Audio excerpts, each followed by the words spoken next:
বর্তমান বাংলাদেশের পরিবেশে ইমান নিয়ে বাঁচাই বিপদ। জোরে কোন কথা ঠিক কি?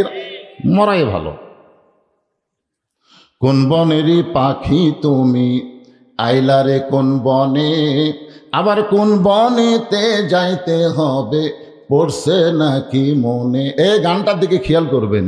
কোন বনেরই পাখি তুমি, আইলারে কোন বনে, আবার কোন বনেতে যাইতে হবে, পড়ছে নাকি মনে।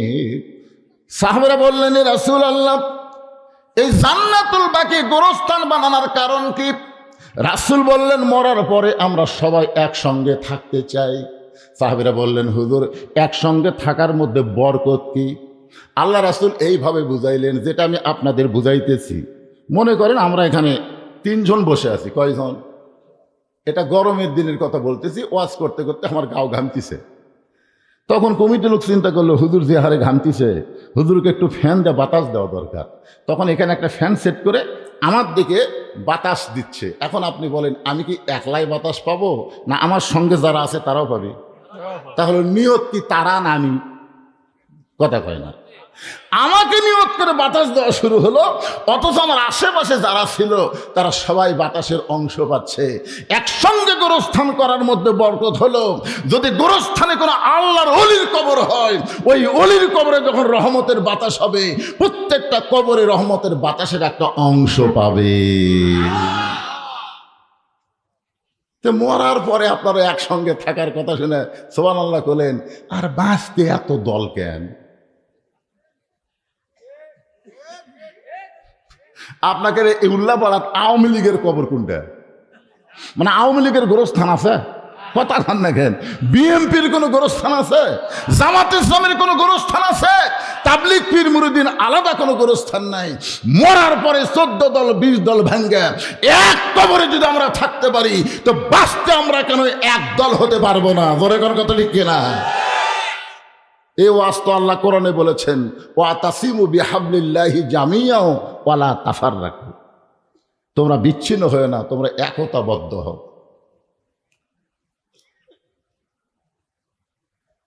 এই জান্নাতুল বাকি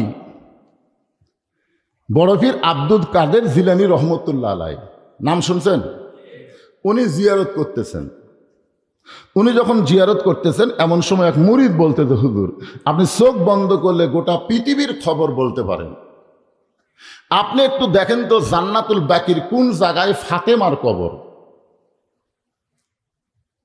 ইন্না লিল্লাহি ওয়া ইন্না ইলাইহি রাজিউনের উপরে কিন্তু আলোচনা হচ্ছে, একটু মনোযোগ দিবেন।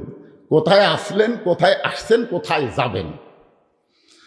যতই 3 তলা 4 তলা বাড়ি বানা বারবার দেখেন, খালি কি দেখতেছেন ভাই?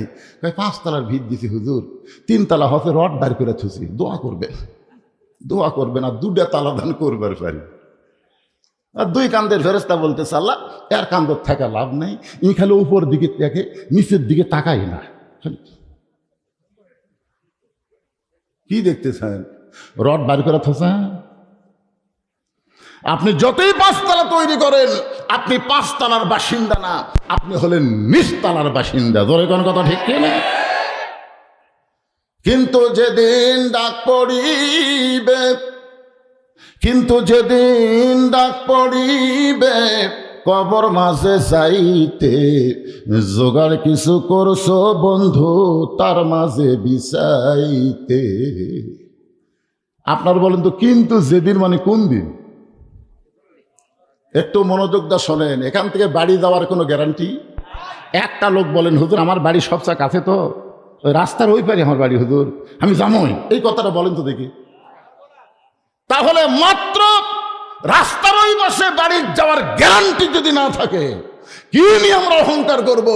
সবাইকে যাইতে হবে, কেমনে যাওয়া লাগবে এই বিষয়টা একটু মনোযোগ দিয়ে শোনার দরকার আছে না নাই? হ্যাঁ, সবাই একটু মনোযোগ দেন। জুয়ান হন, বুড়া হন, ছোট বাচ্চা হন, এদিকে খেয়াল করেন।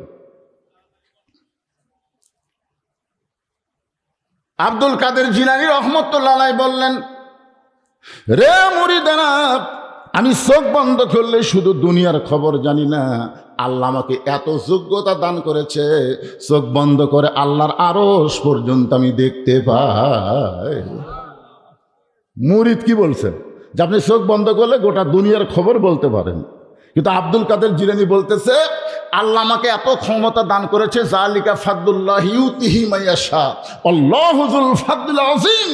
আল্লাহ আমাকে এত ক্ষমতা দান করেছে, আমি চোখ বন্ধ করলে শুধু দুনিয়া না আল্লাহর আরশ পর্যন্ত দেখতে পাই। এই কথা বলার পর আব্দুল কাদের জিলানী ছোট বাচ্চার মতন কান্না শুরু করেছে। মুরিদরা বলে, হুজুর আপনি কান্দেন কেন?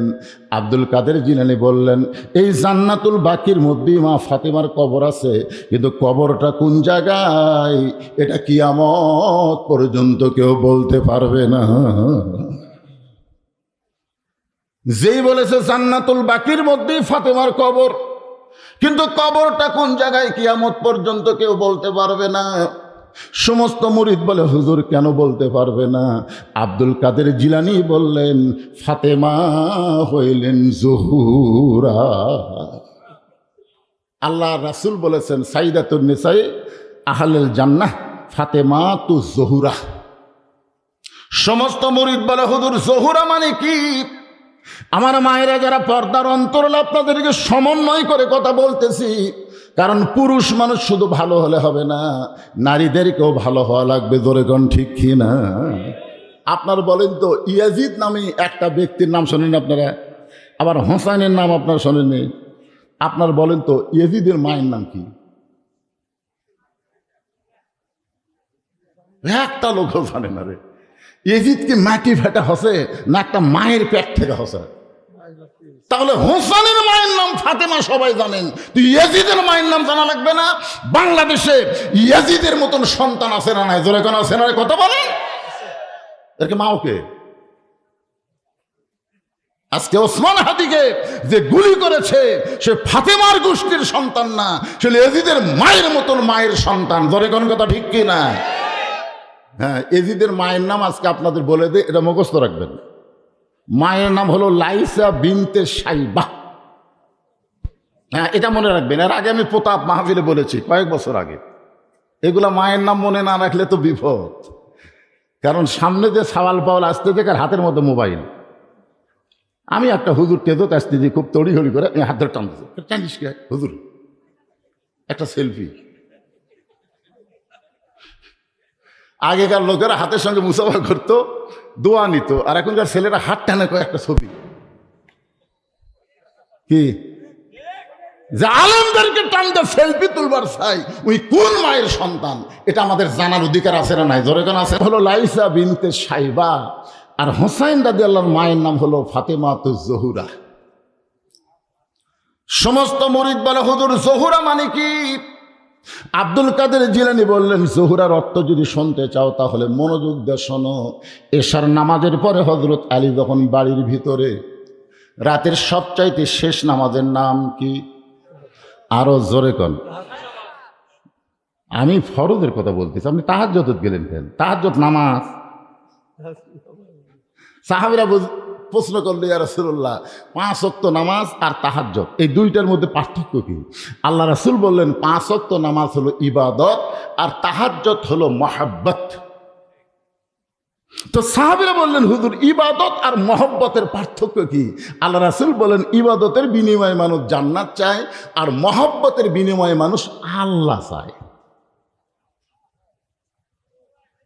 বুঝতে পারলেন? আমরা 5 ওয়াক্ত নামাজ পড়ে কি চাই? জান্নাত চাই। জোরে কোন কি চাই? আর তাহাজ্জুদের নামাজ আদায় করে মানুষ জান্নাত চায় না, মানুষ নামাজের মালিক আল্লাহকে চায়। এর মধ্যে তাহাজ্জুদ নিয়ে আসে না, এটা কিন্তু মারাত্মক ওয়াজ। থাক, 5 ওয়াক্তই পড়ে না তাহাজ্জুদ। এখন হয়তো বলবেন, হুজুর ফজরের নামাজ তো রাতের শেষ নামাজ। ফজর কিন্তু রাতের নামাজ না, ফজর হলো সবে সাদেকের নামাজ। একটু মনোযোগ দিয়ে শোনেন। এশার নামাজ আদায় করে হযরত আলী যখন বাড়ির ভিতরে, যেদিকে তাকায় সেদিকে আলহামদুলিল্লাহ, বাড়ির যেদিকে হযরত আলী তাকায় সেই দিকে আল্লাহর প্রশংসা। ফাতেমার দিকে তাকায় দেখে সুন্দরী ফাতেমা সাইদা গুইদা বসে আছে। হাসান হোসেনের দিকে যেই মাত্র তাকাইছে সুন্দর কাপড় পরে সাইদা গুইদা রাখছে।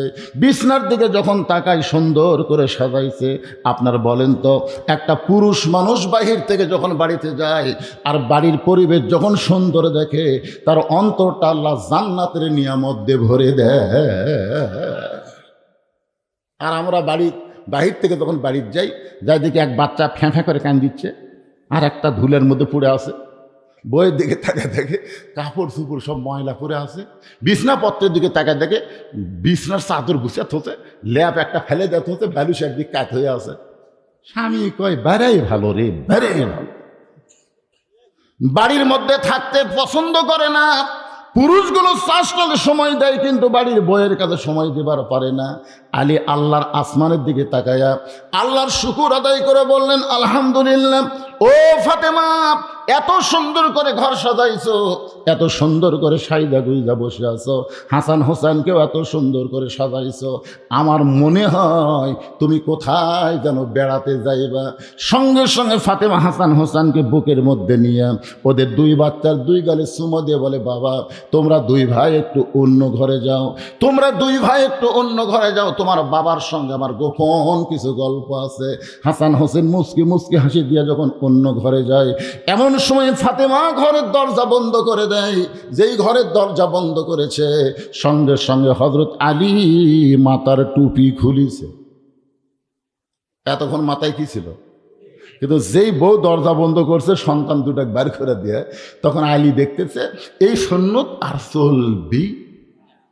আপনারা কি মনে করেন হুজুররা সবসময় মাথার টুপিতে থাকে? আল্লাহ রাসূল কি সবসময় মাথার টুপি দিয়েছিল?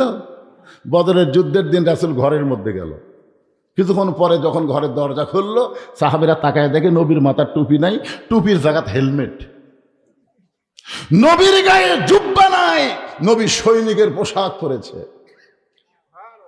নবীর একটা কোমরের বেল্ট নবী টাইট করতে পারেনি নিজে। আলীকে ডাক দেয়, বলে আলী আমার কোমরের বেল্ট একটু টাইট করে দাও তো। হযরত আলী যখন কোমরের বেল্ট টাইট করতেছে, আবু বকর বলে, রাসূলুল্লাহ আপনি আল্লাহর নবী। রাসূল ধমক দেবেন, আবু বকর আমি আল্লাহর নবী ঠিক, কিন্তু আজকে বাতিলের বিরুদ্ধে হকের পক্ষে আমি হব আল্লাহর সেনাপতি। জোরে গান সুবহানাল্লাহ। সারা জীবন মেসওয়াক করলে কত সওয়াব, টুপি মাথার দিলে কত সওয়াব, এই সওয়াবের বর্ণনা দিচ্ছেন। কিন্তু বাতিলের বিরুদ্ধে হকের লড়াই করলে কত সওয়াব, এই ওয়াজ অনেক বক্তারা করবার চাই না। জোরে গান কথা ঠিক কি না? হযরত আলী মাথার টুপি খুলে রাইকা দিয়ে বউকে দুই হাত বাড়ায় ডাকতেছে, কারণ সন্তান দুইটাকে বের করে দিয়া যখন দরজা বন্ধ করছে, প্রত্যেক পুরুষ মানুষ মাত্রই বোঝে এখন কিছু হবি। যেই মাত্র হযরত আলী দুইটা হাত বাড়ায় দেয়, এমন সময় ফাতেমা দৌড়ে গিয়ে স্বামীর বুকের মধ্যে মাথা ঢুকাইয়া ছোট বাচ্চার মতন কাঁদতেছে। আলী বলে, ফাতেমা এমন করে কেন কাঁদতেছ? ফাতেমা বলে, আর কোনোদিন ঘর সাজাবার পারবো না, আর কোনোদিন সাইদা গুইজা আপনার সামনে দাঁড়াতে পারবো না, আর কোনোদিন হাসান হুসাইনকেও আপনার সামনে সুন্দর করে সাজাবার পারবো না। ওগো স্বামী, আপনি জানেন কি আজকে গভীর রাত্রে ফাতেমার মৃত্যু হবে। যেই মাত্র কইছে আজকে গভীর রাত্রে ফাতেমার মৃত্যু হবে, গাছের গোড়া কাটলে গাছটা যেমন পড়ে যায়, হযরত আলী তেমনি পড়ে গেলেন ঘরের মাঝায়। ফাতেমা মুস্কি মুস্কি হাসতেছে, মুস্কি মুস্কি হাসতেছে। স্বামীর পড়ে দেওয়া দেখে ফাতেমা মুস্কি মুস্কি হেসে দৌড়ে গিয়ে স্বামীর মাথাটা উড়াতের উপরে নিয়ে কপালে একটা চুমো দিয়ে বলে, স্বামী গো এমন করে আপনি কেন পড়ে গেলেন? আমার বাবা বলেছেন আলী হচ্ছেন আসাদুল্লাহিল গালিব। আমার বাবা বলেছেন আমি আনা মাদিনাতুল ইলমে ওয়া আলী ও বাবুহা। আল্লাহর নবী বলেছেন কিয়ামত পর্যন্ত হযরত আলীর মতন সাহসী বীর কেউ হবে না। কিয়ামত পর্যন্ত আমার আলীর মতন কোনো জ্ঞানী ব্যক্তি দুনিয়াতে আর আসবে না। সুবহানাল্লাহ। জ্ঞানের দিক দিয়ে হযরত আলী কয় নম্বর? আবার শক্তির দিক দিয়ে? তাহলে যিনি শক্তিশালী মানুষ, জ্ঞানী মানুষ, বইয়ের মরার খবর শুনে এরকম পড়ে যাওয়া লক্ষণ ভালো? যেরকম লক্ষণ ভালো।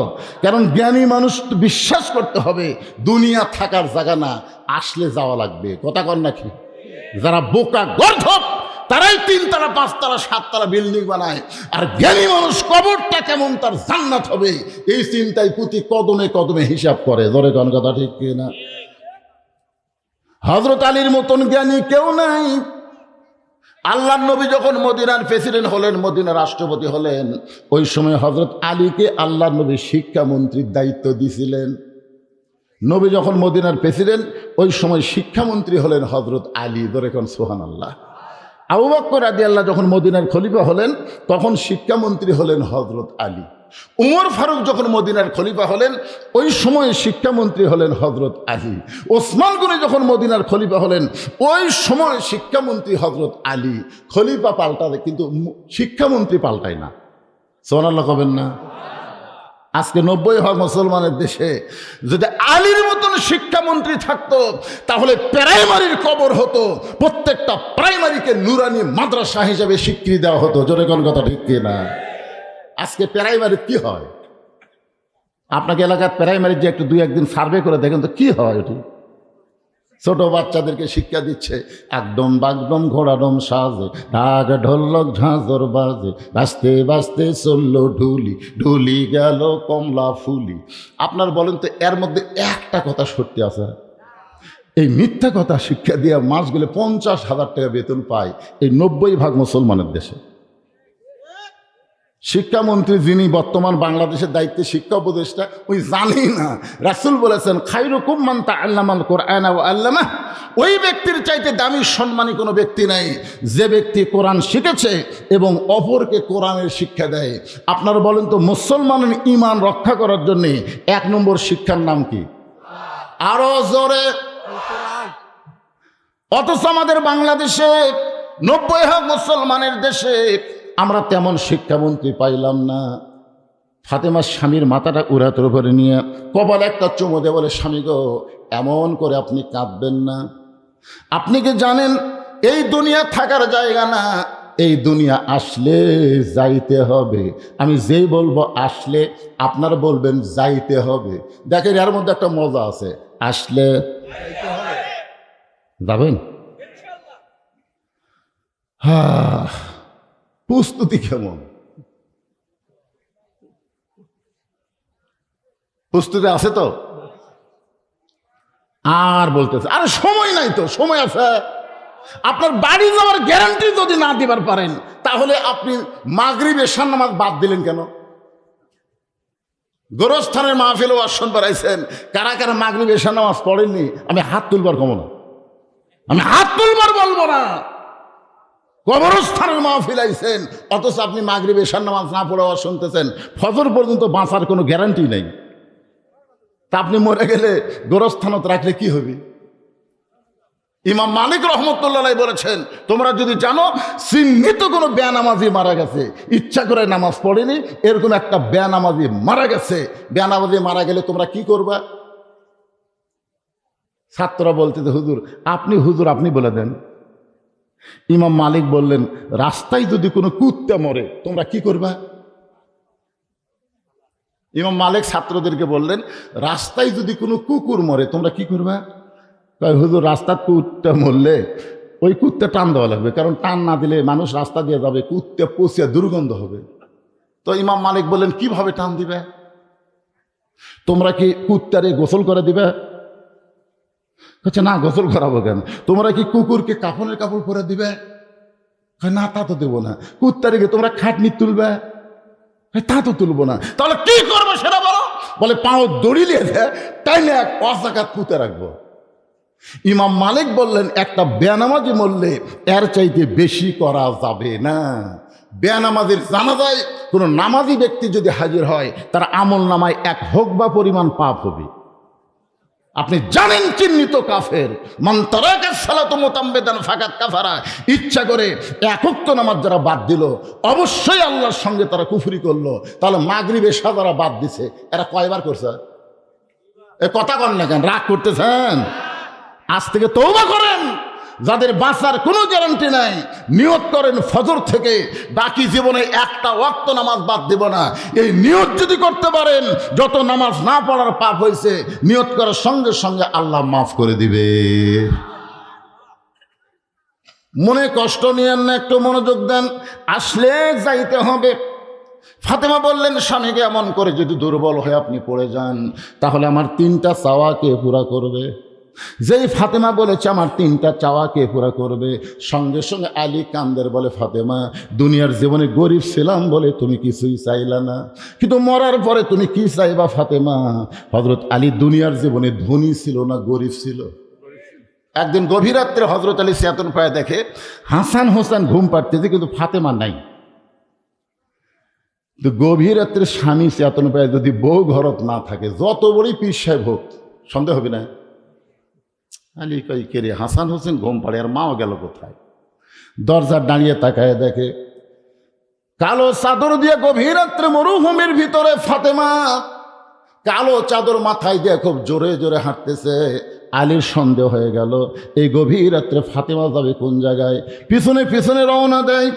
আল্লাহর নবী যেই ঘরে ঘুম পাড়তেছে, ওই ঘরে জানলার পাশে ফাতেমা দাঁড়ায় বলে, বাবা, আজকে আমি বড় বিপদে পড়ে আপনার ঘরের জানলায়, আজকে যদি আমার মা খাদিজা জীবিত থাকতো তাহলে আমি কখনোই আপনার কাছে আসতাম না। কারণ মেয়েরা বাপের কাছে কোনো কথাই বলতে পারে না, মেয়েদের যত কথা সব হলো মায়ের কাছে। আমার বউ কয়, দোলনা কিনেন। আমি কই, না, মেয়েরা যেন কোনোদিন বলবার না পারে যে ছেলে না হওয়ার কারণে মেয়েদেরকে বাপ তাচ্ছিল্য করছে, এর জন্য বলবার না পারে। এই জন্য 2.5 বছর পর্যন্ত আমার 3টা মেয়েকে আড়াই করে আমি বুকের উপর ঘুম পাড়াচ্ছি। অত সেই মেয়েগুলো বড় হয়ে আমাকে আর কিছুই কয় না, সব মায়ের কাছে কয়। তা আমি একদিন 3 মেয়ে যখন মাকে বলতে ফিস, আমি খালি মায়ের কাছে ফেস করিস, আমার কাছে আসো। আমার ধমকি শুনে 3 মেয়ে আমার ঘরে ঢুকলো। আমি বলি, কি দরকার? সেটা আপনি যদি বোঝেন। তখন আমি 3 মেয়ে 300 টাকা দিলাম, 100 করে 300 দিলাম, দিয়ে বললাম, কি মা আর কি লাগবে? সেটা আপনার বিবেচনা। তখন আবার 100 করে 300 দিলাম, দিয়ে বললাম, মা আর কি লাগবে? সেটা যদি আপনি দেন। তখন আবার 3 জনকে 100 করে দিলাম। ওরা 3 জন ঘরের মধ্যে মুচকে হাসি দিয়ে আমাকে সালাম দেবার হয়ে গেল। আমি চিন্তা করলাম, কে রে, মেয়েরা এত সুন্দর করে বাপের কাছে টেকা চায়, ছেলেরা কিভাবে চায়? আমার তো আল্লাহ কোনো ছেলে দেয়নি। তারপর বড় ভাইকে আল্লাহ ছেলে মেয়ে দুটাই দিছে। তো বড় ভাইরে বললাম, ভাই, মেয়ে দিছে আমাকে বুঝবার পারছিস কীভাবে টেকা চায়, কিন্তু ছেলেরা কীভাবে চায়? আপনাকে তো আল্লাহ ছেলে দিছে। আর বড় ভাই রাগ করে বলতে, শালার লাগবে 100, চাই 1000। যে আমারে কইতে শালার লাগবে 100, চাই 1000, সেই দিন আমি মাথা হাত দিয়ে বলছি, আল্লাহ ছেলে না থাকাই ভালো রে। কারণ মেয়েরা বাবাকে অত্যন্ত ভালোবাসে, কিন্তু বাবার কাছে শরম করে কিছুই বলতে পারে না। কিন্তু ফাতেমার খাদিজা মা তো দুনিয়া থেকে বিদায় নিয়েছে, এখন বলবে কেমনে? এখন বাবার জানলার কাছে গভীর রাতে দাঁড়ায় বলে, বাবা, একটু মেহেরবানি করে ঘরের দরজা খোলেন, বাবা, একটু মেহেরবানি করে ঘরের দরজা খোলেন। সঙ্গে সঙ্গে নবী যখন ঘরের দরজা খুলে দেয়, এমন সময় ফাতেমা ঘরের মধ্যে ঢুকছে, আর হযরত আলী জানলার পাশে গিয়ে দাঁড়াইছে। মনে মনে চিন্তা করতেছে, দেখি বাপ বেটির মধ্যে এই গভীর রাত্রে কি গল্প হয়। এই নিয়ত করে হযরত আলী জানলার কাছে কান লাগায় দিছে। এমন সময় ফাতেমা বলে, বাবা, একটু বাতি জ্বালান। রাসূল বলে, ফাতেমা, বাতি জ্বালান লাগবে না, তুই কি বলবি বল। ফাতেমা বলতেছে, বাবা, এর আগে বহুবার বলছি, বলে কোনো কাম হয় নাই, আজকে গভীর রাত্রে আপনাকে একটু দেখাবার চাই, একটু আপনাকে দেখাবার চাই। যেই মাত্র নবী ঘরে বাতি জ্বলাইছে, সঙ্গে সঙ্গে ফাতেমা 2টা হাত নবীর দিকে বাড়ায় দেয়। বাতির আলোতে নবী দেখতে পায় হাতের তালু আছে, কিন্তু তালুর উপরে চামড়া নাই, 2টা হাত গোস্তের টুকরার মতন হয়ে গেছে। ফাতেমা বলতেছে, বাবা, আমার হাসান হোসেন ঘুম পাড়তেছে, আমার স্বামী ঘুম পাড়তেছে, আমার হাতের এই খবর আমার ছেলেরাও জানে না, আমার স্বামীও জানে না। বাবা, আপনার কাছে গোপনে আইছি গভীর রাত্রে, 3টা দিনের জন্য আমাকে একটু খাবার দেন বাবা। আমি জানি আমার স্বামীর দিবার মতন কিছুই নাই, এত গরিবের সঙ্গে আমার বিয়ে দিয়েছেন, এখন কি করবেন বাবা? 3টা দিনের জন্য একটু খাবার ব্যবস্থা করেন, কারণ আমার হাসান হোসেন যদি জানতে পারে ওরা খাওয়া দাওয়া বন্ধ করে দিবে, আমার স্বামী যদি জানতে পারে বড় কষ্ট পাবে। আলী কান্দার বলে, ফাতেমা রে, দুনিয়ার জীবনে গরিব ছিলাম বলে তুমি কিছুই চাইলা না, আজকে গভীর রাত্রে দুনিয়া থেকে বিদায় নেবে, এই মৃত্যু মৃত্যুর সময় তুমি কি চাইবা ফাতেমা? ফাতেমা বলে, স্বামী গো, আমার 1 নম্বর চাওয়া হলো রাতের অন্ধকারেই মৃত্যুবরণ করব। আমি পর্দানিশী নারী, রাতের অন্ধকারেই কিন্তু আমাকে দাফন করা লাগবে, দুনিয়ার কোনো মানুষ যেন আমার খবরটা না জানে। আমার 2 নম্বর চাওয়া হলো আমার কোনো জানাজার ব্যবস্থা করবেন না। হযরত আলী কান্দার বলে, ফাতেমা তুমি নবীর কলিজার টুকরা, তোমার মৃত্যুর খবর শুনলে হাজার হাজার মানুষ তোমার জানাজায় হাজির হবে, তোমার জন্য দোয়া করবে, তুমি কি মানুষের দোয়া চাও না? ফাতেমা বলে, স্বামী গো, দুনিয়ার সমস্ত মানুষ যদি বলে ফাতেমা ভালো, আর আপনি যদি বলেন ফাতেমা ভালো না, ওই মানুষের দোয়া দিয়ে কোনো ফাতেমার লাভ হবে না। আর দুনিয়ার তামাম মানুষ যদি বলে ফাতেমা খারাপ, আর আপনি যদি বলেন আমার বউ ফাতেমা ভালো, আমার ঈমান বলতেছে স্বামীর সার্টিফিকেটে আল্লাহ তাআলা ফাতেমার জন্য 8টা জান্নাতের দরজা খুলে দিল। তাহলে বউ ভালো হওয়া লাগবে কার কাছে? এই জোরে বলেন, কার কাছে? আর হামাকের গুলা ল বলটা কি কয়, খালি তুমি হামাক দেখতে পারো না। পাড়ার মধ্যে খুঁজে দেখো, আমার বিরুদ্ধে কেউ নেই। মায়েরা শোনেন, পাড়ার লোকের আপনাকে যতই ভালো বলুক, স্বামী যদি ভালো না বলে আপনি কোনোদিনও জান্নাতে যাবার পারবেন না। ভালো হওয়া লাগবে ঘরের পুরুষের কাছে। জোরে কোন কথা ঠিক কিনা? পর পুরুষের কাছে ভালো হয়ে লাভ আছে? কিন্তু এরা তো আমাদের কাছে ভালো হওয়ার চায় না। যখন কোনো জায়গায় বেড়াবার যায় তখন দেখবেন ভালো ভালো কাপড় পরে, মালা বালা পরে সাজিয়া গুজা যায়। ফাতেমা বলেন, স্বামী আমার 3 নম্বর চাওয়া হলো আমার লাশটা কান্দে করে জান্নাতুল বাকির পূর্ব কোণায় দাফন করবেন। আমি ফাতেমা হিসাব করে দেখলাম, আমি মরে যাওয়ার পর আমার খাটনি কান্দে নেওয়ার 4 জন পুরুষ নাই। কারণ মেয়ে মানুষ যখন মারা যাবে, ওই মেয়ে মানুষের লাশ কিন্তু যিনি তিনি কান্দে নিবার পারবে। ফাতেমা বলতেছে, আমার বাবা যদি আজকে দুনিয়াতে জীবিত থাকতো, মরা মেয়ের লাশের খাটনি বাবা কান্দে নিবার পারতো। আমার হাসান হোসেন যদি বড় হইতো, মায়ের লাশের খাটনি কান্দে নিবার পারতো। কিন্তু 6 মাস আগে আমার বাবা দুনিয়া থেকে বিদায় নিয়েছে। আমার হাসান হোসেন এত ছোট, এরা 2 ভাই মায়ের খাটনি কান্দে নিবার পারবে না। শুধু আপনি আমাকে কান্দে করে ওই জান্নাতুল বাকির পূর্ব কোণায় সবুজ রঙের একটা বাতি জ্বলবে, ওই বাতি বরাবর আমাকে দাফন করবেন। আমার কবর খুঁড়তে যদি আপনার কষ্ট হয়, তাহলে আপনার একান্ত বন্ধু যদি কেউ থাকে দুনিয়ায়, তারে বলে দিবেন সে যেন গোপনে ফাতেমার কবরটা খনন করে দেয়। তবে শর্ত দিবেন দুনিয়ার কোনো মানুষকে যেন না জানাই। হযরত আলী গভীর রাত্রে কাঁদতে কাঁদতে বাড়ি থেকে যখন দৌড় দেয়, হাসান হোসেন চমকে গেল। যেই মা আমাদের ঘর থেকে বের করে দিয়া আমরা মনে করেছিলাম আমাদের মা বাবা আজকে প্রেম নিবেদন করবে, কিন্তু দরজা বন্ধ করে মা বাবারে কি কইল, বাবা কেন কাঁদতে কাঁদতে ঘর থেকে বাইরে গেল। হযরত আলী কাঁদতে কাঁদতে আবু যর গিফারের জানলার কাছে, ছোট বাচ্চা যেমন ফোঁপায় ফোঁপায় কান্দে, এমন করে কাঁদতেছে আবু যর গিফারে ঘরের ভিতর থেকে চিন্তায় পড়ে গেল, এমন করে কে কান্দে জানলার কাছে। দরজা খুলি বাইরে এসে দেখে আসাদুল্লাহিল গালিব হযরত আলী ছোট বাচ্চার মতন কাঁদতেছে। আবু যর গিফারি হাঁটু গেড়ে বসে বলে, আলী ভাই, জীবনে কত যুদ্ধ তোমার সঙ্গে করলাম, কোন যুদ্ধে তোমাকে পরাজিত হয়ে কাঁদতে দেখি নাই। আজকে তোমার জীবনে এমন কি যুদ্ধ শুরু হইল, তুমি এমন করে আমার জানলার কাছে কেন কাঁদতেছ? আলী বলতেছে, আবু যর, জান্নাতুল বাকির পূর্ব কোণায় সবুজ রঙের একটা বাতি জ্বলবে, ওই বাতি বরাবর একটা কবর কর। আবু যর গিফার বলে, আলী রে, এখন পর্যন্ত দুনিয়ার কেউ মরে নাই, মানুষ না মরলে কি কবর খনন করা যায়? আলী, দিনের বেলায় কবর কি খনন করা যাবে না? আলী বলতেছে, আবু যর, আমার বিবি ফাতেমা পর্দানিশী গভীর রাত্রে মৃত্যুবরণ করবে, শর্ত দিয়েছে এই রাতের বেলায় তাকে দাফন করা লাগবে। আবু যর গিফার বলে, আলী ভাই, আল্লাহর কাছে দোয়া করতেছি, আল্লাহ যেন তোমার বিবি ফাতেমার মরণ এখন না দেয়। কারণ 6 মাস আগে নবী দুনিয়া থেকে বিদায় নিয়েছে। নবী বিদায় নেওয়ার পরে তোমার 2টা সন্তান চেহারে কাঁদতেছে। যে সাহাবীকে দেখতে পায় তাকে জিজ্ঞাসা করে আমার নানা কোন জায়গায়, প্রত্যেক সাহাবী চোখের পানি মুছে কিন্তু বলতে পারে না। আবু বকর বলেছে, রে নবীর সাহাবীরা শোনো, যতদিন হাসান হোসাইন নানা নানা বলে কাঁদবে, খবরদার নবীর রওজা দেখায় দিবে না, খবরদার নবীর রওজার কথা বলবা না। যদি রওজা জানতে পারে হাসান হোসাইন 2 ভাই ভাই রওজার পাশে যদি নানা নানা বলে চিৎকার দেয়, আমি আবু বকর বলতেছি নবীর ঘুম ভেঙে যাবে। কারণ আমাদের নবী রওজার মধ্যে মরে নাই। আমাদের নবীর সম্পর্কেই কথা বলা হয়েছে, ইসলামের আলো জ্বালায়া দিয়া নবী ঘুমায়া আসেন সোনার মদিনায়। সবাই মহব্বতে বলেন ইসলামের পতাকা উড়ায়া দিয়া নবী শুইয়া আসেন সোনার মদিনায়।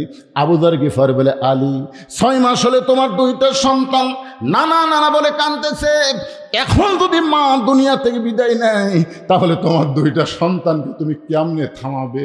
আলী রে, দোয়া করো আল্লাহর কাছে, আল্লাহ যেন ফাতেমার মৃত্যু না দেয়। আমরা খালেদা জিয়ার জন্য দোয়া করি, আমরা ওসমান হাদির জন্য দোয়া করি, তাহলে ফাতেমার জন্য দোয়া করার দরকার আছে না নাই? আলী বলতে যে কবুল হবে না, যতই দোয়া করো কবুল হবে না, কারণ ফাতেমা আল্লাহর কাছে চাইছে আর আল্লাহ চাওয়া মোতাবেক কবুল করেছে। আল্লামা সাইদি কি চাইছে? আল্লামা সাইদি চাইছে আল্লাহ আমাকে শাহাদতের মৃত্যু দিও। জোরে কোন কথা ঠিক কিনা? তার সঙ্গে অনেক মাহফিল আমি একসাথে করছি, একই মঞ্চে আল্লামা সাইদি হুজুরের সাথে ওয়াজ করছি। উনি সবসময় বলতো, মৌলানা দোয়া করো আল্লাহ যেন শাহাদতের মৃত্যু দেয়। তো শাহাদতের মৃত্যু তো জেলখানার মধ্যে হবি না ভাই। এই জন্যেই তাকে জেলখানা থেকে হাসপাতাল নিয়ে গিয়ে তাকে হত্যা করা হয়েছে, আর হত্যা করা মাত্রই তিনি শহীদ হয়ে গেছে। ধরে কোন কথা ঠিক কিনা? এই জন্য আমরা সবাই বলি, আল্লামা সাইদি তুমি মরনি, শহীদ হয়েছ আমরা এটাই জানি। তাহলে ফাতেমা আল্লাহর কাছে কি চাইছে? ফাতেমা চাইছে বলি তো আজকে গভীর রাত্রে ফাতেমার মৃত্যু হবে। আলী বলতেছে, আবু যর আর দেরি করিস না, রাত কিন্তু আস্তে আস্তে শেষ হয়ে যাবে। আবু যর গিফারি কোদাল নিয়ে ওই জান্নাতুল বাকির পূর্ব কোনায় গিয়ে দেখে সবুজ রঙের একটা বাতি জ্বলতেছে, যেই বাতির কোনো তার নাই, যেই বাতির কোনো সুইচ নাই, বিনা তারে বিনা সুইচে আমার আল্লাহ অটোমেটিক জ্বলায়া দিছে। সুবহানাল্লাহ, জোরে কন। মাটি দিয়ে সবাই যখন চলে আসবে, আপনাকে মাটি দিয়ে সবাই যখন চলে আসবে, কি দরজা আছে, জানলা আছে, খেতা আছে, বালিশ নাই, কিছুই নাই, ইমানের নূর আর আমল দিয়া আপনার কবরকে আল্লাহ এমন করে সাজায় দিবে, আপনার অন্ধকার কবর থাকবে না, কবরকে আল্লাহ জান্নাতের বাগান বানায় দিবে। কি মনে করছেন? আপনি নামাজ পড়তেছেন, রোজা করতেছেন, আপনি দান সদকা করতেছেন, আপনার কবর অন্ধকার ছোঁয়ার জন্যে? ভাই রে, জানলা দরজা কিছুই নাই, তারপরেও আল্লাহ তাআলা অটোমেটিক বাতি জ্বলায় দিবে।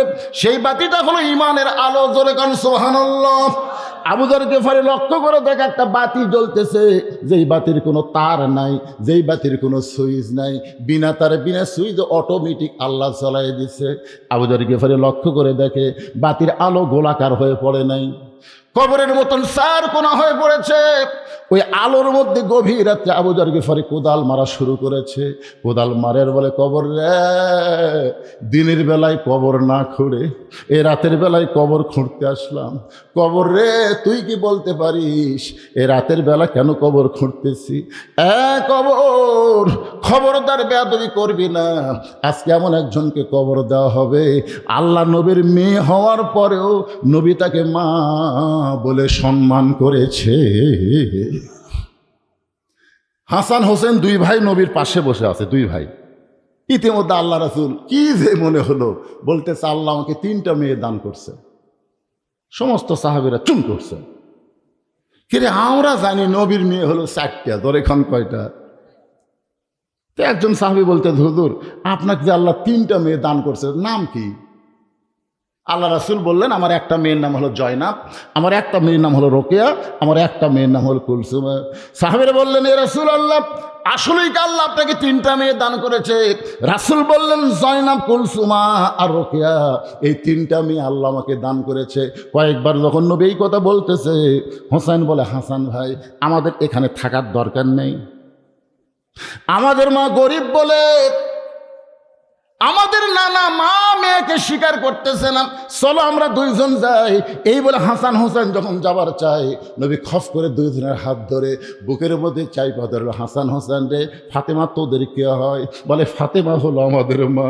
নবী বললেন তোদের যেমন মা, ফাতেমা আমারও মা হয়।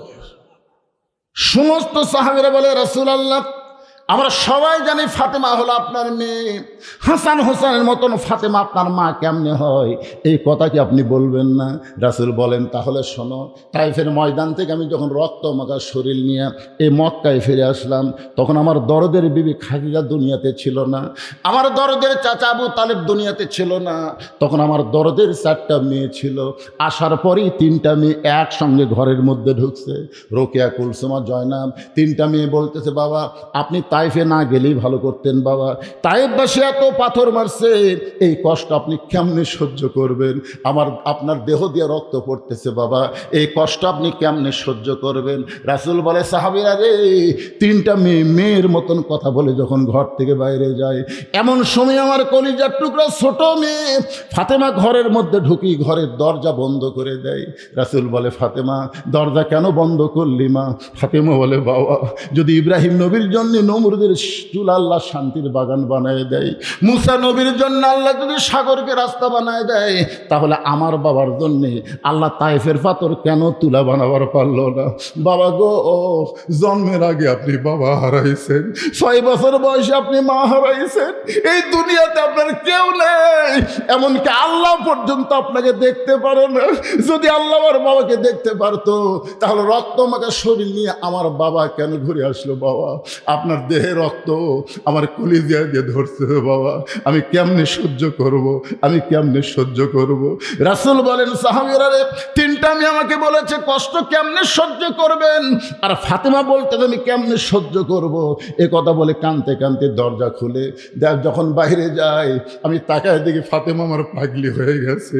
চুলার মধ্যে পানি গরম করতেছে, জয়তুনের তেল গরম করতেছে, পানি আর জয়তুনের তেল গরম করে আবার ঘরের মধ্যে ঢোকে, দরজা বন্ধ করে দিয়া এক টানে তার উরাতের ওপর আমার শোয়া দিয়া আমার দেহের জুব্বা খোলে, যত জায়গায় তাইফবাসী পাথর মারছে প্রত্যেকটা জায়গায় নরম কাপড় গরম পানির মধ্যে চুবড়াইয়া চুবড়াইয়া আমার গোটা দেহ পরিষ্কার করে ফাতেমার নরম আঙ্গুলের মধ্যে জয়তুনের তেল নিয়ে যখন আমার ক্ষতস্থানে মালিশ করে দেয়, আমি নবী কখন যেন ঘুমায় গেছি। ওই ঘুমের ঘরে স্বপ্নে দেখি আমার মা আমিন আমার শিওরের পাশে দাঁড়ায় কাঁদতেছে। আমি নবী নাই রে সাহাবী, আমি আর নবী নাই, আমি একজন মা হারা সন্তান, এত বছর পরে মা রে পাইয়া আমি 2 কানা হাত বাড়ায় বললাম, মা আইছেন যখন আর আপনাকে চাইতে দিব না। এই বলে আমার মার হাতটা যখন খপ করে চাইবা ধরেছি, এমন সময় ফাতেমা আমার কপালে একটা চুমা খায়। ফাতেমার চোখের পানি আমি নবীর চোখের পানির মতো চোখের মধ্যে ঢুকে আমার ঘুমটা ভেঙে যায়। আমি বললাম, ফাতেমা এ করে কেন কাঁদতেছিস মা, এমন করে কেন কাঁদতেছিস? ফাতেমা বলে, বাবা আমি কান্দি না, আপনি তো আমারে কান্দান, আপনি ঘুমের মধ্যে মা বলে আমার হাতটা চাইবা ধরেছেন, এখনো পর্যন্ত আপনি হাতটা ছাড়েন নাই।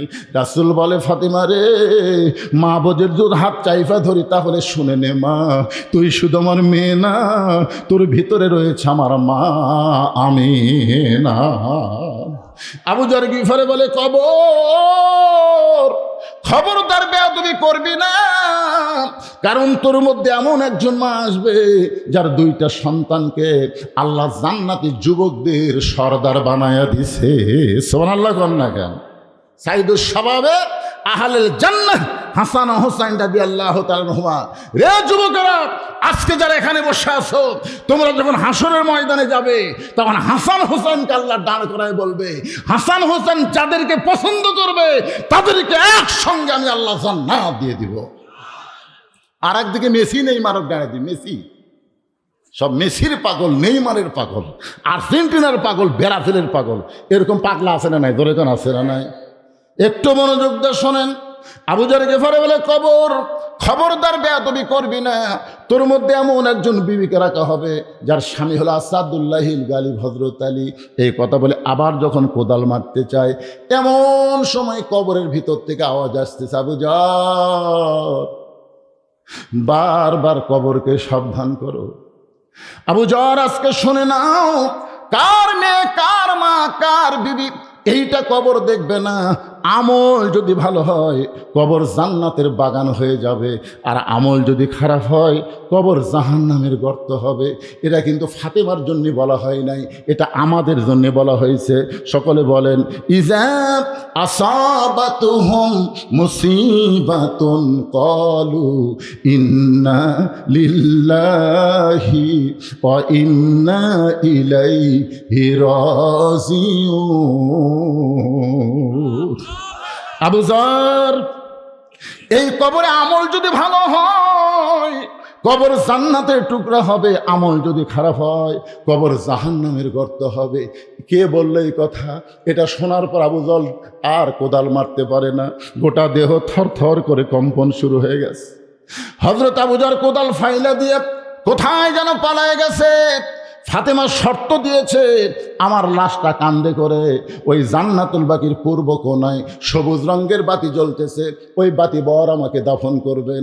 এখন হযরত আলী ঘরের মধ্যে ঢুইকে গেছে, ঘরের মধ্যে ঢুইকা দেখে ফাতেমা নিজে নিজেই গোসল করেছে। সুবহানাল্লাহ কোন দেখো। একবার রাসূল বললেন, খাদিজা আপনি কি জানেন আল্লাহ 10 জন পুরুষকে জান্নাতের সার্টিফিকেট দিয়েছে, আবার 10 জন নারীকেও আল্লাহ জান্নাতের সার্টিফিকেট দিয়েছে। ধরে কোন সুবহানাল্লাহ। তো খাদিজা বলতে, হুজুর 10 জন পুরুষকে আল্লাহ জান্নাতের সার্টিফিকেট দিয়েছে এটা আমি জানি, আবু বকর, উমর, ওসমান, আলী, এরকম খাদিজা বলতে। 10 জন মেয়েকে আল্লাহ জান্নাতের সার্টিফিকেট দিল, এরা কারা? আল্লাহ রাসূল বললেন, খাদিজা, মেয়েদের মধ্যে 1 নম্বর জান্নাতে হলেন খাদিজাতুল কুবরা। পুরুষের মধ্যে 1 নম্বর জান্নাতি হচ্ছে আবু বকর, আর মেয়েদের মধ্যে 1 নম্বর জান্নাতি হলো খাদিজাতুল কুবরা। মা খাদিজা যখন মুচকি মুচকি হাসতেছে, তখন আল্লাহ রাসূল বলে, খাদিজা এখন আমি নবী নাই, আমি হলাম স্বামী, আপনি আমার বিবি। কারণ সবসময় নবী হয়ে থাকতে ভালো লাগে না। আপনার বলেন সবসময় হুজুর হয়ে থাকতে ভালো লাগে? আমার নাতি যখন আমার কাছে আসে তখন কি আমি হুজুর? আমার মেয়েরা যখন আমার কাছে আসে তখন কি আমি হুজুর? আমার বউ যখন আমার কাছে আসে তখন হুজুর না, আমার বউয়ের কাছে স্বামী, মেয়ের কাছে বাবা, নাতির কাছে নানা। জোরে কোনো কথা ঠিক কিনা? আপনার কি মন চায় না? আমাদের সকলের মন চায় একটু নাতির সাথে খেলাধুলা করি, করি কি করি না? একদিন ওই বুকের মধ্যে আমার এক ছোট্ট নাতি খেয়েছি, ওই আবার সেই জিদ আলা আমার দাড়ির মধ্যে পাও ঢুকে দিয়ে, বুঝলেন, চাঁড়া মারতেছে। মানে আমার বুকত বসে লেছি, ওই 2 পাও মারতেছে আমার দাড়ি। যেই কছে এরকম ধমক, ওর মা দৌড়ে এসে বলতেছে, যতই চেষ্টা করেন নবীর মতন হতে পারবেন না। আপনার বলে নায়েবে রাসূল, আপনার বলে আলেমগুলো বলে নায়েবে নবীদের ওয়ারিস, তার নবীকে ঘোড়া বানায় হাসান হোসেন খেলা করছে, আর আপনার দাড়ির মধ্যে খেলে পাওয়া দিছে, আপনি যে ধমক দিয়েছেন আপনি ডাকাতের মতন। আসলেই তাই ভাই, আমরা যতই চেষ্টা করি নবীর মতো হতে পারবো না। আল্লাহ নবী বলেন, খাদিজা এখন আমি হলাম স্বামী, আপনি হলেন আমার বিবি। খাদিজা বলে, হুজুর কি বলবার চান? আল্লাহ যদি আপনাকে 1 নম্বর জান্নাতি করে তাহলে 2 নম্বর কে হলে ভালো হয়? পুরুষের মধ্যে 2 নম্বর কে? ওমর। জোরে কারণ পুরুষের মধ্যে 2 নম্বর কে? 3 নম্বর? না না, এগুলো মুখস্থ রাখা লাগবে বাগান। ইমাম গাজ্জালি বলেছেন, এই 10টা সাহাবীর নাম পুরুষেরা, 10টা সাহাবীর নাম পুরুষেরা যদি অনর্গল মুখস্থ রাখতে পারে, মৃত্যুর সময় ওই 10টা সাহাবীকে মুখস্থ রাখতে গেলে অবশ্যই তাদের সাথে মহব্বত হবে। হবে কি হবে না? আপনি বলেন, একটা মহব্বত লোকের মোবাইল নম্বর আপনার মুখস্থ আছে না নাই? কারো আছে? 2-1 জনের এরকম মুখস্থ নাই? যার মোবাইল নম্বর আপনার মুখস্থ, বুঝবেন তাকে আপনি মহব্বত করেন। তাহলে 10টা সাহাবীর নাম মুখস্থ রাখতে গেলে তাদের সঙ্গে একটা মহব্বত হবে। ইমাম গাজ্জালি বলেছেন, আপনি যখন মৃত্যুর বিছানায় পড়ে যাবেন এমন সময়ে 10টা সাহাবী রুহানু তাওয়াজ্জুহ আল্লাহ আপনার প্রতি নাজিল করে আপনার জবানে আল্লাহ ইমানের কলেমা জারি করে দিবে। পুরুষের জন্য 10টা সাহাবী, নারীদের জন্য এরকম 10 জন নারী সাহাবীর নাম মুখস্থ রাখার কথা বলা হয়েছে। পুরুষের মধ্যে 2 নম্বর হলো ওমর, 3 নম্বর ওসমান, 4 নম্বর আলী। রাসূল বললেন, খাদিজা আপনি হলেন নারীদের মধ্যে 1 নম্বর, তাহলে 2 নম্বর কে হলে ভালো হয়? সঙ্গে সঙ্গে খাদিজা বলতেছে, রাসূলুল্লাহ আমার মেয়ে ফাতেমাকে আল্লাহ যেন 2 নম্বর দেয়। নবী চমকে বললেন, আল্লাহ আপনাকে 4টা মেয়ে দিয়েছে, কুলসুমা, জয়নাব, রোকেয়া। ওই 3টা মেয়ের নাম না বলে আপনি সরাসরি ফাতেমার নাম বললেন কেন? খাদিজা বলতে, হুজুর আপনি বাপ তো, আপনি কি বুঝবেন? এখন তার নবী নাই, আপনি তো বাপ, আপনি কি বুঝবেন? কোন সন্তান কেমন এটা বাবা জানে না, এটা জানে হলো তার মা। ধরে কর না সুবহানাল্লাহ। কোন সন্তান কেমন? আমাকে এক ছেলে বলে, হুজুর 11 মাস আমার খিদা কম, কিন্তু রোজার চাঁদ উঠলে আমার খিদা বাড়ে। আপনি বলেন তো হুজুর কারণ কি? আমি বললাম, তোর মা বাসে আছে? কয় আছে। তো মায়ের কাছে যা। তো মা কেমনে জানবে? আরে পাগল, তুই যে কেন রোজা থাকিস না রমজান মাসে, এটা আমি জানি না, তো তোর মাই জানে। তোর মা যা জিজ্ঞাসা করছে, মা রোজার মাসে আমার খিদা বেশি কেন? তখন মা কান্দে আর কয়, তোর দাদি এই সর্বনাশ করছে। তুই যখন আমার পেটতে আসলি রোজার মাসে, তখন তোর দাদি আমার কাছে, বৌমা খবরদার রোজা থাকবে না, রোজা থাকলে পেটের বাচ্চা শুকা যাবে। তোর দাদির কথা মতো আমি খাসি রে। শুধু আমি একলা খাইনি, পেটের মধ্যে তুইও খাইছি। এই যে রোজার মাসে তোর খাওয়া শুরু হয়েছে। এই জন্য খ্রিস্টান নেপোলিয়ান বলেছেন, ভালো একটা সন্তান যদি চান তাহলে ভালো একটা মায়ের দরকার। ধরে কোন কিসের দরকার? এই জন্য একটু মনোযোগ দিয়ে শোনেন। রাসূল বলে, খাদিজা ফাতেমারে 2 নম্বর বলার কারণ কি? খাদিজা বলতেছে, রাসূল আল্লাহ আপনি কি জানেন ওই ফাতেমা যখন জন্ম নিয়েছে তখন ফাতেমার সুরত কেমন ছিল? নবী চমকে উঠে বলতেছে, আপনি তো আমাকে কোনোদিন বলেননি। খাদিজা বলতেছে, আপনি শুনবার চাননি? আজকে শোনেন, ফাতেমা যখন জন্ম নিল ওই সময় আমি খাদিজার তাকায় দেখি ফাতেমা 2টা হাত দিয়া তার ইজ্জত পর্যন্ত ঢেকে দুনিয়াতে বের হলো। আমি মা বহু চেষ্টা করেছি, কিন্তু ফাতেমার ইজ্জত কোনোদিন দেখতে পাই নাই। সুবহানাল্লাহ কন্যা কেন? আলী বলতেছেন, রে দুনিয়ার মানুষ শোনো, ফাতেমার দেহ কান্দে নেওয়ার জন্য আমি যখন ঘরের মধ্যে ঢুকলাম, ঘরের মধ্যে ঢুইকা দেখি ফাতেমা নিজে নিজেই গোসল করেছে। কোনো মেয়ে মানুষ তাকে গোসল করায় দেখ, এটা ফাতেমা পছন্দ করেনি। কারণ মেয়ে মানুষটাও কিন্তু মেয়েদের বড় শত্রু, ঠিক কিনা বলেন? একটা বেপর্দা নারী যদি আপনার বাড়ি ঢোকে, একটা পর্দানিশী মেয়েকে দেখে ওই পাড়ার লুচ্চা বদমাইশের কাছে বলতে পারে না, জমুকের বউ দেখে আসলাম রে, সেই রকম সাইজ। এই জন্য ফাতেমা মেয়েদেরকেও বড় ভয় করতেন। নিজে নিজেই গোসল করেছেন, নিজে নিজেই কাফনের কাপড় পরেছে। এই মাঝখানে এরা কারা রে? এরা কারা? এরা কে রে? সব কটা সিজার করা, দেখেন খোঁজটা দেখেন। ওরকম বসাবার পারেন, আপনার বসাবার পারেন না। এই রাত্রে এখন বাজতেছে রাত 12টা, 12টার সময় কোথায় যাবে? কিসের পেশাবে? তো আর ছোট বাচ্চার পেশাবে চাপ কি? আপনার হয় না, আমার হয় না, ওরা হয়ে গেল। না না, সেটা না। এই বাচ্চাগুলোকে এখন থেকে যদি আপনি সাইজ না করে পারেন, বিশ্বাস করেন এই বড় হলে কি মাল হবে আপনি জানেন? আশ্চর্য কথা। আর একটা হলো, আর একবার শোনেন, ইজা আসাবাতুহুম মুসিবাতুন ক্বালু, সকলে পড়েন ইন্না, পড়েন না কে ভাই? ইন্না লিল্লাহি ওয়া ইন্না ইলাইহি রাজিউন। গানটা একবার শোনেন। কোন বনেরই পাখি তুমি, আইলা রে কোন বনে, আবার কোন বনেতে যাইতে হবে, পড়ছে নাকি মনে? সবাই বলেন, আমার হীরামন পাখি, আমার প্রাণ পাখি, তোরে কোথায় রাখি পাখি রে, সবই মিশে আর ফাঁকি, মিশে মায়ায় বন্দি থাইকা, মিশে মায়ায় বন্দি থাইকা করলাম কত খেলা, পশ্চিমে তাকায়া দেখো, পশ্চিমে তাকায়া দেখো, ডুইবা গেছে বেলা পাখি রে, সবই মিশে আর ফাঁকি। সবাই বলেন, এক পলকের নাই ভরসা, কয় পলকের? এক পলকের নাই ভরসা, মিশে সকল আশা, কখন বুঝি দারুণ ঝড়ে, কখন বুঝি দারুণ ঝড়ে, ভাঙবে তোমার বাসা পাখি রে, সবই মিশে আর ফাঁকি।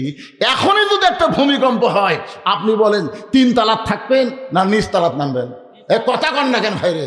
কয়েকদিন আগে ঢাকাতে একটা হয়নি, ঢাকা দেখতেন, আরে বাবা এত জোরে নামিছে না হুজুর, থাকা যাবি না হুজুর। অনেকে গোরস্থানত গেছে, বাপের কাছে মায়ের কাছে, আম্মা যে হারে লড়া শুরু হয়ে গেছে, এক পলকের নাই ভরসা, এক পলকের নাই ভরসা, মিশে সকল আশা, কখন বুঝি দারুণ ঝড়ে ভাঙবে তোমার বাসা। পাখি রে সবই মিশে আর ফাঁকি। আলীর চোখ দিয়ে দর দর করে পানি পড়তেছে। ডান পাশে হাসান ঘুম পাড়ে, বাম পাশে হোসেন ঘুম পাড়ে। দুইটা সন্তানকে ঘুমের মধ্যে রাইকা ফাতেমা নিজে নিজে গোসল করে, নিজে নিজে কাফনের কাপড় পরে, দুইটা সন্তানের বুকের উপরে দুইটা হাত দিয়া মাঝখানে চিরদিনের মতন বিদায় নিয়েছে। আলীর চোখ দর দর করে পানি পড়তেছে। এই দুইটা সন্তান যদি চেতন থাকতো তাহলে ফাতেমার গভীর রাত্রে দাফন করা বড় কষ্ট হইতো। এই জন্য ফাতেমা দেখেন কিভাবে দুইটা সন্তানকে ঘুমায় দিয়া দুইজনের বুকের উপর দুইটা হাত দিয়া চিরদিনের মতন বিদায় নিয়েছে। হযরত আলী দুইটা সন্তানের মাঝখানে এসে বাজানকে কাফনের মধ্যে নিয়ে ফাতেমার হাতটা ঢুকাইয়া দিয়া মাথাটা বেঁধে কান্দের উপরে লাশটা নিয়া দরজায় গিয়া বলে, হাসান হোসাইন, আমার কোনো দোষ নাই বাবা, আজকে 6টা মাস হলে তোরা নানা নানা বলে কাঁদতেছিস, ঘুম থেকে চেতন পাওয়ার পরে তোরা আমাকে দোষ দিবি বাবা? যেই মা আমাদেরকে আদর করে ঘুমায় দিল সেই মা এখন কোথায় গেল? তোর মা এমন শর্ত দিয়েছে বাবা, তোদেরকে আমি চেতন করবার পারবো না, আমার কোনো দোষ নাই রে, আমার কোনো দোষ নাই। ফাতেমার লাশটা কান্দে করে নিয়ে হযরত আলী জান্নাতুল বাকি গোরস্থানের দিকে যায়। কবরের মধ্যে ঢুইকা বলে, আবু জর, কোথায় রে আবু জর, তুই আর থাকিস না? আমার আল্লাহ তাআলা ফাতেমার কবরকে কিয়ামত পর্যন্ত পর্দা করার জন্য নামাজ হযরত আলী পড়তে গেছে। এতদিন হযরত আলী যেখানে নামাজ পড়েছে তার বাম পাশে যিনি নামাজ পড়তেন তার নাম হলো আবু জর গিফারি। জোরে কার সুবহানাল্লাহ। দুইজনের মধ্যে এমন বন্ধুত্ব ছিল, মসজিদে যেই কাতারে হযরত আলী দাঁড়ায় সেই কাতারের বাম পাশে আবু যর গিফারি দাঁড়াইতেন। কিন্তু আজকে হযরত আলী জান্নাতুল বাকি থেকে ফাতেমারে দাফন করার পরে ফজরের নামাজ যখন পড়তে গেলেন তিনি দাঁড়ায় ফজরের সুন্নত করলেন। ডানে তাকায় দেখে আবু যর গিফারি নাই, বামে তাকায় দেখে আবু যর গিফারি নাই। হযরত আলী মনে করতেছে কবর খুঁড়ে খুঁড়ে যদি হয়তো শরীর ক্লান্ত হয়, হয়তো শেষ কাতারে নামাজ পড়তে পারে। যখন বাজান ফজরের নামাজ শেষ হয়ে গেল, হযরত আলী মসজিদ থেকে বের হলেন, গোটা মসজিদের চারিপাশে ঘুরলেন, কিন্তু আবু যর গিফারিকে পাইলেন। দ্বিতীয় দিন খুঁজলেন, আবু যর গিফারি নাই। এক সপ্তাহ খোঁজেন, আবু যর গিফারি মদিনায় নাই। 1 মাস খোঁজেন, আবু যর গিফারি নাই। গোটা বছর খুঁজেছে, আবু যর গিফারি মদিনার মধ্যে নাই। সমস্ত সাহাবীরা বলা বলি করলো, নবীর জলিল কদর সাহাবী আবু যর গিফারি কোথায় গেল? আলীর চোখ দিয়ে শুধু পানি পড়ে, আর মনে মনে চিন্তা করে আমার ফাতেমার কবর খুঁড়তে গিয়ে তুই কোথায় হারাইলি? 1 বছর পাইনি, 2 বছর পাই নাই, কয়েক বছর পর আবু যর গিফারি জান্নাতুল বাকির পাশ দিয়া যাচ্ছে। মদিনার ছোট ছোট বাচ্চারা পাগল পাগল বলে তাকে পাথর মারতেছে।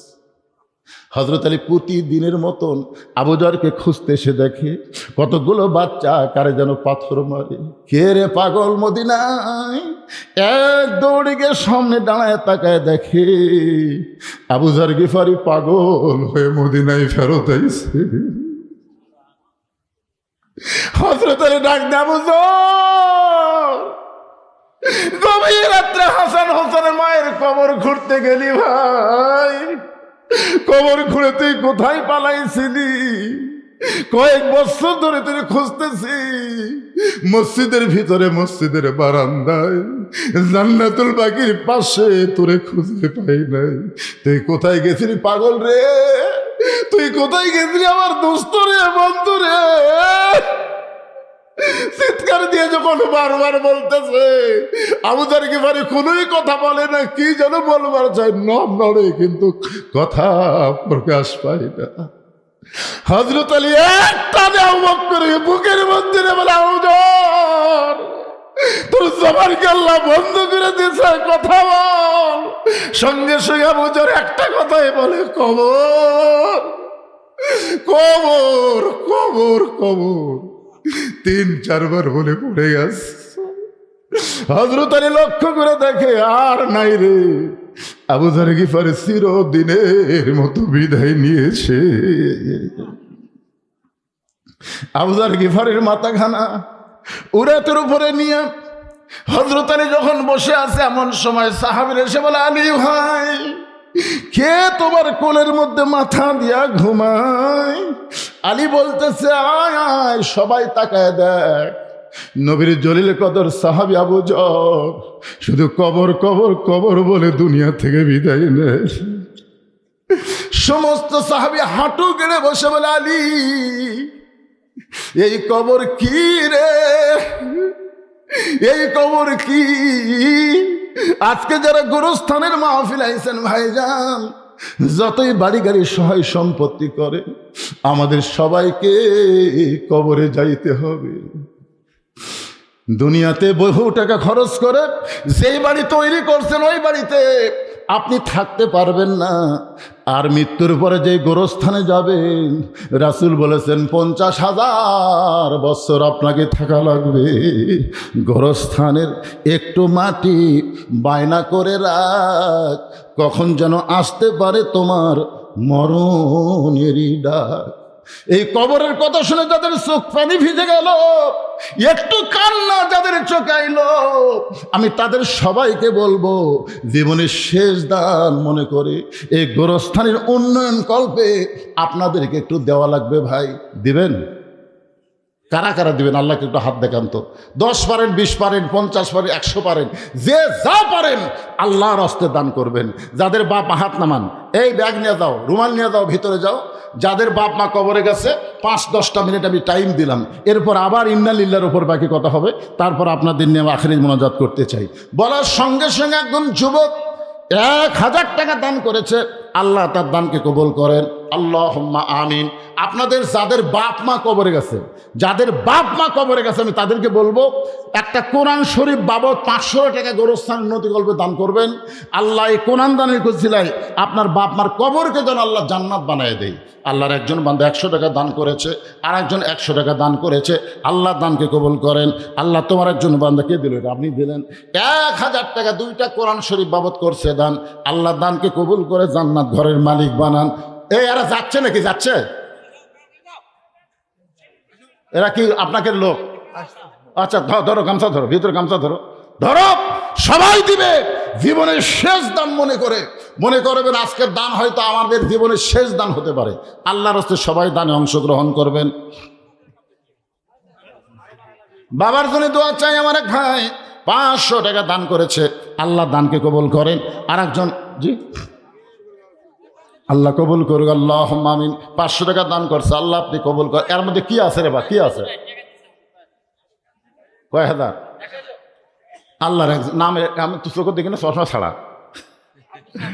আব্দুল সাত্তার 1000 টাকা দান করেছে। আব্দুল সাত্তারের দানকে আল্লাহ আপনি কবুল করেন, আল্লাহুম্মা আমিন।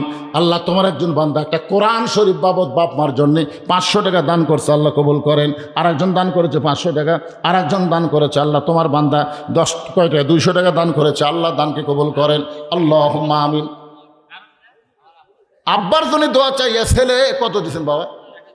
1000 টাকা দান করেছে বাবার জন্য। 1000 না তো, 1500 টাকা দান করেছে। আল্লাহ বাবার কবরকে আল্লাহ জান্নাতের টুকরা বানায় দেন, আল্লাহুম্মা আমিন। আল্লাহ তোমার আর একজন বান্দা 100 টাকা দেন না কেন, ভিতরে দেন। যারা পারবেন 500, 1000, 2000 অল্প সময়ের মধ্যে দিয়ে আবার মাহফিলে বসবেন। গোরস্থানের মাহফিল সবচাইতে বড় গুরুত্ব হলো দোয়া করা। জোরে কোন কথা, ঠিক কিনা? আপনার কি মনে, খালি ওয়াজের মাহফিল না দোয়ার মাহফিল? আপনাদের বাপ দাদা আত্মীয় স্বজন কবরে যায় নাই, এই বৎসর অন্তর তাদের জন্য একটু প্রাণ খুলে আমরা দোয়া করব।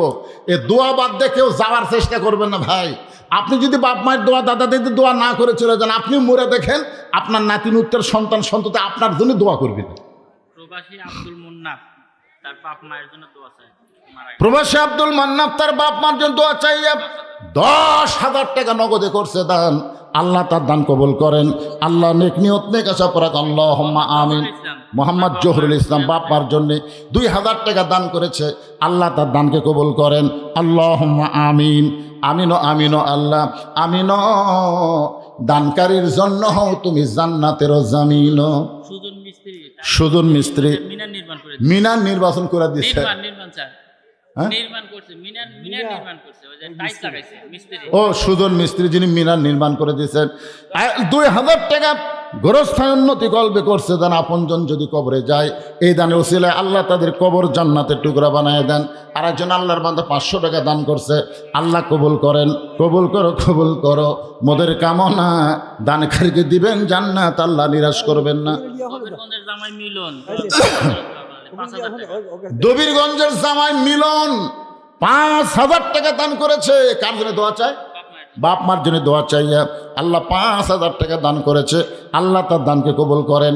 বাপ মার কবরকে জান্নাতের টুকরা বানায় দেন। আল্লাহুম্মা আমিন। এ দুনিয়া রবে না কো চিরকাল, একদিন ভাঙবে রে বাজার। মানিক প্রবাসী, মানিক প্রবাসী 5000 টাকা দান করেছে। আল্লাহ যেখানেই থাক ভালো থাক, কামাই বরকত দেন।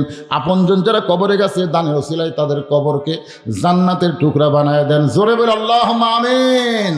বাবা কান্দে, মা কান্দে কবরেতে শুয়া, দেখলি না রে দরদের বেটা একবারও আসিয়া। মাশাআল্লাহ কবরস্থান পুরানোর জন্য খোকা ভাই 1000 টাকা বারে 1 গাড়ি বালু করলো দান। আল্লাহ খোকার দানকে আল্লাহ আপনি কবুল করেন। আল্লাহুম্মা আমিন। আব্দুল কাদের দান করেছে 100 টাকা। আল্লাহ দানকে কবুল করেন। আল্লাহুম্মা আমিন।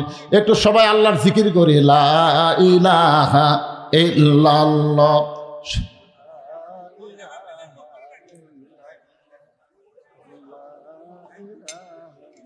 মহিলা প্যান্ডেল আগে আদায় হচ্ছে, একবার হচ্ছে, যান আবার যান। মেয়ের আজকে সেই খুশি হয়ে দান করবে। হুজুর আজকে ওয়াজ শুরুর থেকেই মেয়েদেরকে লক্ষ্য করে ওয়াজ করতেছে, ঠিক কিনা বলেন? যান মায়েদের কাছে যান, মা ফাতেমার সঙ্গে জান্নাতে যাওয়ার আসে আল্লাহর রাস্তায় দান করবেন। আল্লাহ যেন খাদিজার সঙ্গে আপনাদের জান্নাতে কবুল করে। আব্দুল জব্বার সাহেব প্রবাসী থেকে 1000 টাকা দান করেছে। আল্লাহ তার দানকে কবুল করেন। আল্লাহুম্মা আমিন। আপনাকে শান্তি নাই বারে, শান্তি নাই, আবার টাকা ঠিক হয়ে যাচ্ছে। Gonen Gonen Gonen.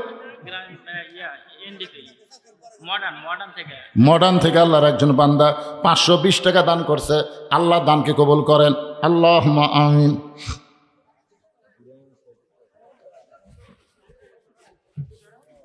আসেন যারা বাকি আছেন শেষ চান্স নেন।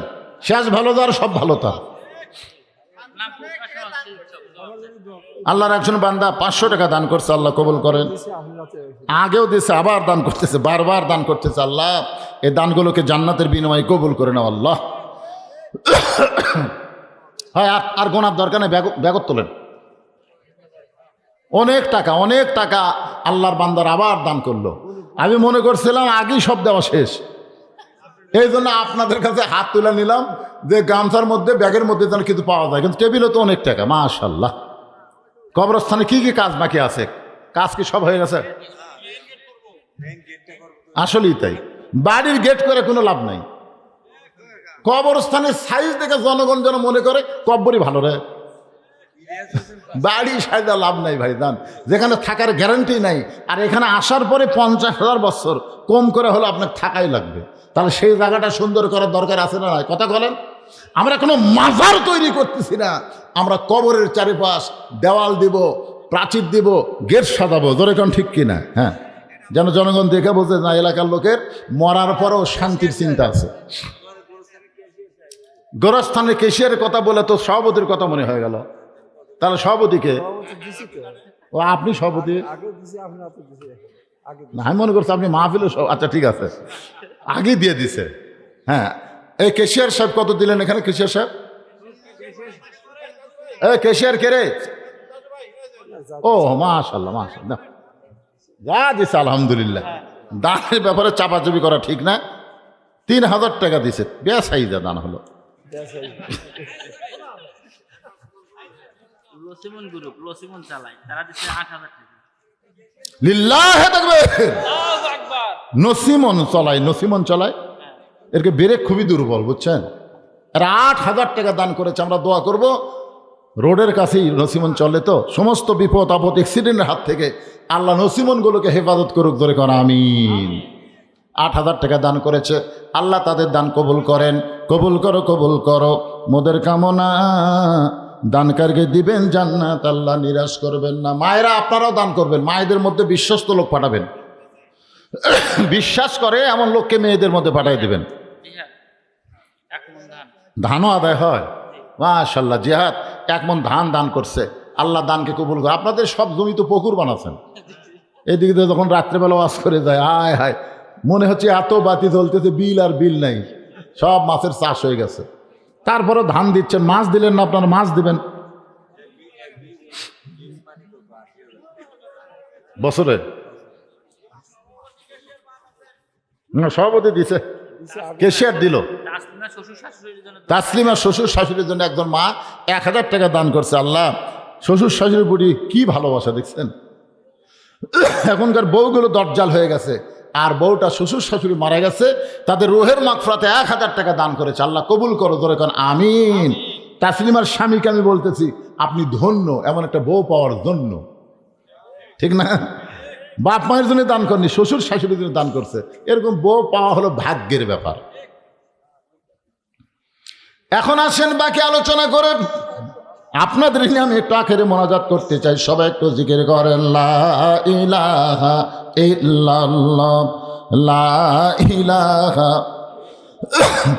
লা ইলাহা ইল্লাল্লাহু মুহাম্মাদুর রাসূলুল্লাহ।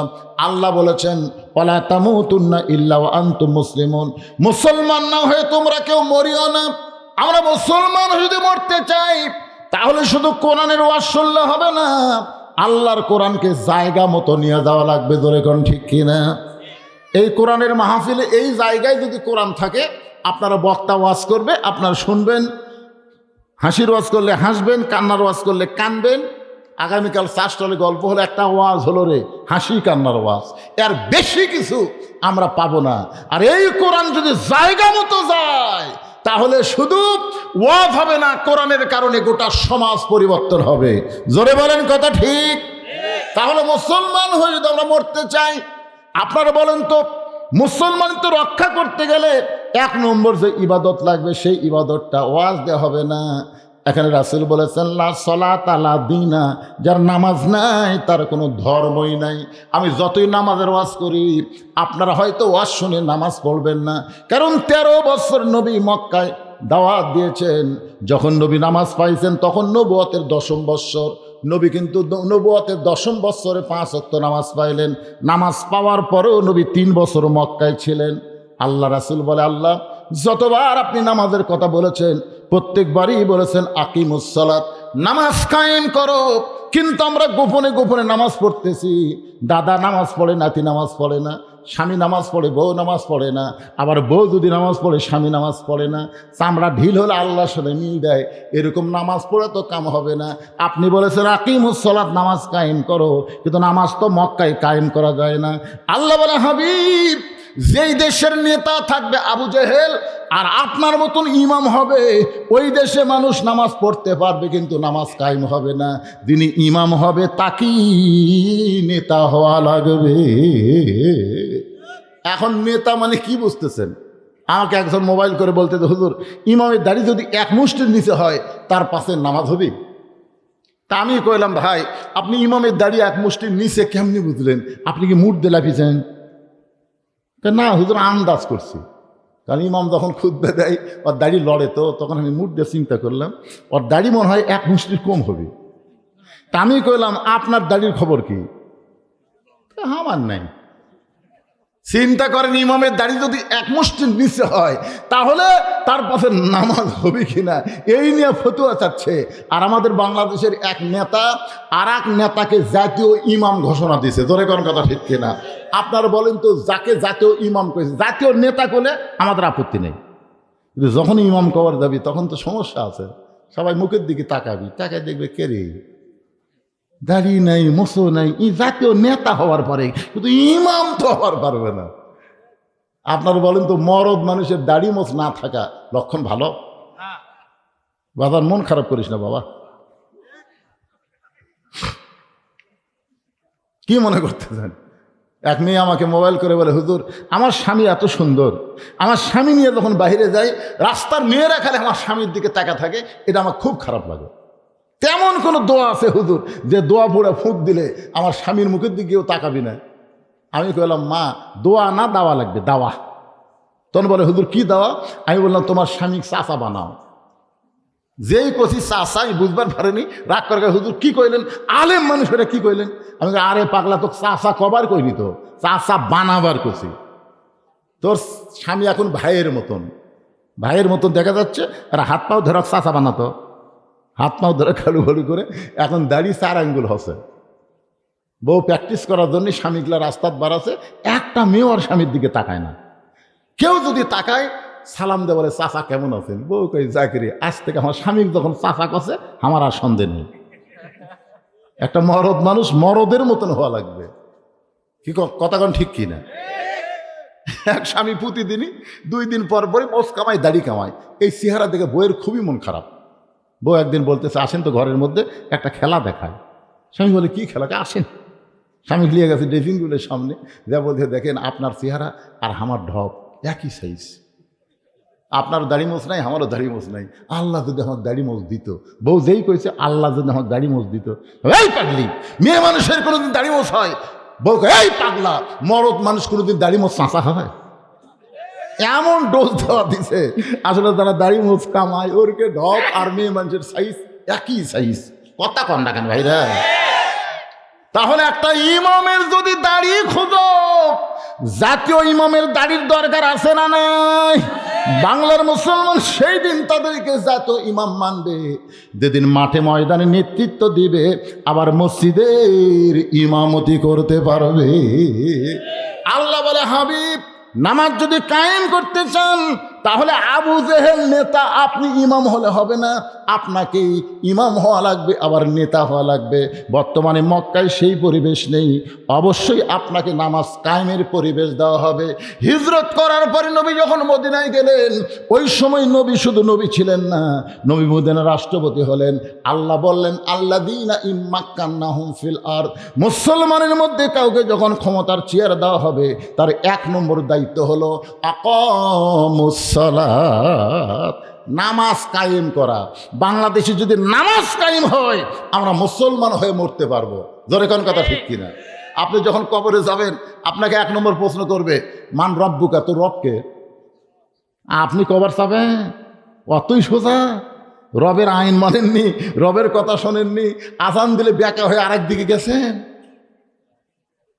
চুপ, কোনো কথা হবে না, একের সিনা টান করে শুয়ে আছে। মুনকির না কি মুনকির নাকির, তো মুনকির নাকির বলতে, এই মান রব্বুকা, তোর রবকে? সঙ্গে সঙ্গে নামাজ খাড়া হয়ে বলতেছে, এই মুনকির নাকির, কাকে রব সম্পর্কে প্রশ্ন করতেছিস? কাকে? বলতেছে তাই শুয়ে আছে তাকে। বলে, আমি কে?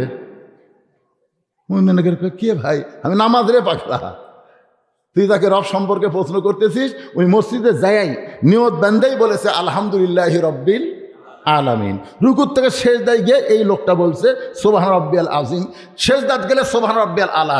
দুনিয়াতে এতবার রব রব রব রব বলে কেবল কবরতে এসে একটু আরামে ঘুম পাড়তেছে, আবার রব।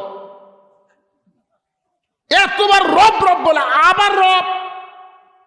মুনকির নাকির কয়, আল্লাহ তোমার বান্দাকে মান রব্বুকা প্রশ্ন করার পরে নামাজ যে খেবা খেপছে, আল্লাহ কয় যে নামাজ নিয়ে কবরে আইছে, তার সব উত্তর হয়ে গেছে। ধরে কোন সুবহানাল্লাহ। নামাজ ছাড়া খালি মরে দেখেন, এমন পিটন হবে, একটা কানার একটা ঠসা। এই শালা কানা চোখে দেখবি না, ঠসা খালি শুনবি না, সমানে মার হবি, সমানে মার। ওটা আন্ধারে ঘুন্ধারে মার খাবেন, এই কথাকার মার খাবেন। আল্লাহ যেন কবরে কোনো শাস্তির ব্যবস্থা না করে, মুসলমান হিসাবে আল্লাহ যেন দুনিয়া থেকে আমাদেরকে বিদায় নেওয়ার তৌফিক দেয়। সকলে বলি আল্লাহুম্মা আমিন। ফজর থেকে এই প্র্যাকটিস শুরু করা লাগবে। রাজি আছেন? কারা কারা রাজি? আল্লাহকে একটু হাত দেখান তো দেখি। লিল্লাহি তাকবীর। হাত নামান। আমি কমিটির লোককে বলছিলাম একটু মন খারাপ করে, যত রাতি আমার তুলে দেন 12টা 2 মিনিট আগে ওয়াজ শেষ করবো।